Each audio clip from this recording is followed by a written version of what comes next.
అందరికి నమస్కారం. ఎక్కడ స్త్రీలను పూజిస్తారో అక్కడ దేవతలు సంచరిస్తూ ఉంటారు. ఎక్కడ స్త్రీలను పూజించరో గౌరవించరో అక్కడ జరిగే సత్కర్మలకు విలువ ఉండదు అంటోంది మన సంస్కృతి. అలాంటిది మన దేశంలో, ముఖ్యంగా మన రాష్ట్రంలో మహిళలకు రక్షణ లేదు. సరే, కనీసం గౌరవం కూడా దక్కట్లేదు. ఈ రోజున నలుగురికి మంచి చెప్పాల్సిన పరిస్థితుల్లో ఉండి కూడా ప్రజాప్రతినిధులు మహిళలకి కనీస గౌరవం ఇవ్వకుండా మాట్లాడుతున్నారు. ఆవు చేలో మేస్తే దూడ గట్టున మేస్తుందా అన్న చందాన నాయకుడు ఎలా మహిళల్ని అగౌరవపరుస్తూ మాట్లాడుతున్నారో ఆ నాయకుడి మనుషులు కూడా అలాగే ప్రవర్తిస్తున్నారు, అలాగే మాట్లాడుతున్నారు.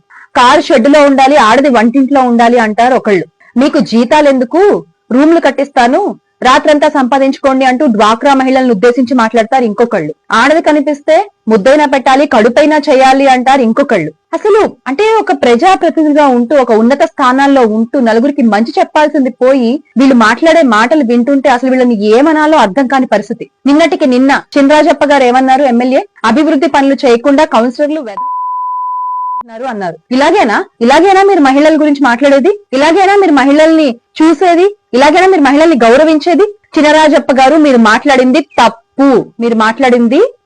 మీరు మాట్లాడిన ఈ మాటల్ని వెనక్కి తీసుకుని బహిరంగంగా మహిళలందరికీ క్షమాపణలు చెప్పాలని మేము డిమాండ్ చేస్తున్నాం. మీరు ఇలాగే గనక కొనసాగితే రాబో రోజుల్లో మహిళల ఆగ్రహానికి గురికాక తప్పదు అని హెచ్చరిస్తున్నాం. దయచేసి గమనించగలరు.